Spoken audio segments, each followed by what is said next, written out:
Pickles to Pittsburgh.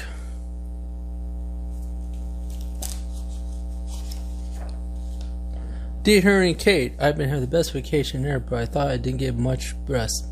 I wish you were here. Our group of travelers around the big bug blue. Somehow I managed to climb up, down the tallest, bumpiest mountains and around some of the biggest plants I've ever seen. We visited many unusual places, met the local people, and even helped them out with some of their chores.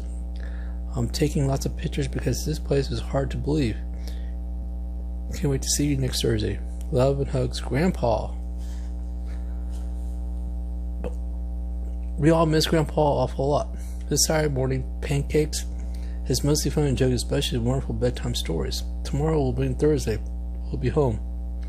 We will hardly wait until you hear that it have been done. To pass the time, we helped Mom make spaghetti and meatballs for dinner. Henry made the largest meatballs we've ever seen. They barely fit in the pot. Mom thanked for his help making asking so much meatballs next time, smaller next time.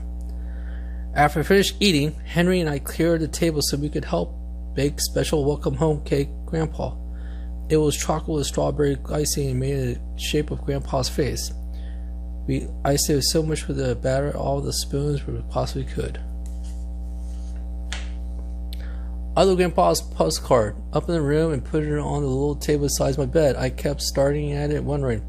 The lamplight might bright as photography. As it looked, place seemed somehow similar. I said good night to it. It drifted off into my dreams. Surrounded by my milky blue eyes, Henry says many co-pilot. We carefully steer our plane through the large puffs of mist. Soon we find ourselves soaring over an island, a very lumpy island. For the air, it took a gigantic feast. Immensely vegetables, salads, dressings, empanadas beneath the mallet took a large way of bread.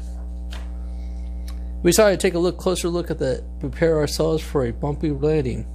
Avoiding some broccoli, narrowly missing a tremendous hamper over oversized bun. We came down, taxiing a pier, giant strips of crisp bacon. Hey, and I stepped down the plane and looked around the wheel. Before we lies the strange but wonderful landscapes we surrounded larger vegetables. Nearby it took smells of breakfast, bordered by leafy jungles, less and resemble a tossed salad. We try to keep our balance as we walk around the top of a gigantic bagel and pass a forest of towering carrots. Once it's pierced by a tunnel large enough to car drive through. Off in the distance we see popcorn snowing down into the peaks of enormous rolls. Way above our heads up, high trees that like the broccoli chubby birds are nesting in huge shredded white biscuits. Ahead of us, at the end of a long road, lies what's an abandoned town, eager to run where we are. We started walking toward a sweet smelling rain begins to fall. It collects 100 of open containers that are all lined up a field outside the road. Lots of orange puddles are everywhere, orange juice. All of a sudden, we find ourselves standing in the shadow of a giant tuna fish sandwich, being delicately airlifted by the helicopter. In the distance, another helicopter raced off with a jumbled pickle in tow. When we reach that was left on the town, we see remnants of a sign welcoming us to a place called Chewandswallow. Somehow I know I've heard the name somewhere before. We walk through the entire town in amazement.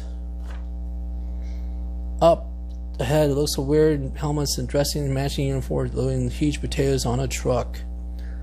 Other trucks are sagged under the weight of immense artichokes, enormous eggplants, massive peas and carrots. Foot-long veal cuttles are packing up the pack over shipping.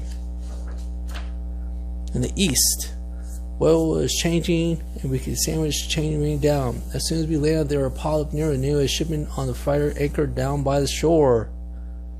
Large reservoirs of milk, cream flow into large extra containers were piled up, ready to load on the ship. Printed on the sides of the trucks are words falling. Food company, large food for large, small countries free. On the other workers tell us that Chewandswallow used by very ordinary little people, except instead of the weather, food rained down sky, breakfast, lunch, and dinner. Back then, he said some quirk of nature. Falling food grew larger and larger. Storms of gigantic food threatened normal life, so the people took their belongings and sailed away to a new land or rasp made by huge slices of stale bread. They turned players' ears to happen to be Chewandswallow. They discovered an endless food supply dedicated to keep the falling food company. Now, daily ships are made to all ports of the country. What small towns, large cities, as soon as the food lands in a wrapped box, bottle, package, sent out to people who need it. Even with poverty and drought throughout the world, there's always enough food for everyone. Henry and I think it was a great idea. We wish we could stay, work there. I don't know where the Collier kids. It's getting late, and we hate to have to heading home. Mom is expecting us for dinner. The worker gave us a 2-foot wide chocolate chip cookie, which we carried back to the plane. It just barely fits through the door. We buckled up. I rode the engine. It starts rolling through town, bacon anyway.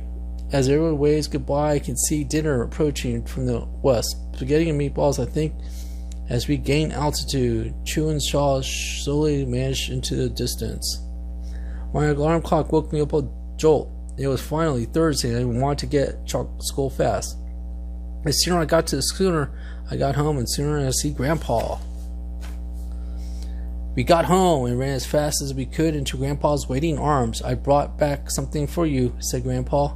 He gave us each of us a very large box of candy chocolate chip cookies he got in his trip, where they were the biggest I ever saw and almost worldwide. Mom and Grandpa's favorite dinner, chicken and dumplings, were surprised a special welcome home cake the size of a mustache. By the time dinner we went to late, Grandpa was tired. Then we went all tucked into bed. Knock on the door, he gave him an extra goodnight kiss. Then I told Grandpa the most wonderful bedtime story ever. It began surrounded by milky blue skies with Henry, my co-pilot.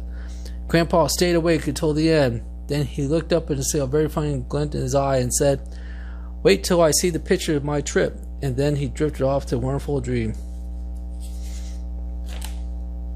Spaghetti Meatballs front, pizza blizzard, frosty lakes, popcorn flurries, rolling thunder, pizza blizzard, snow, soda showers.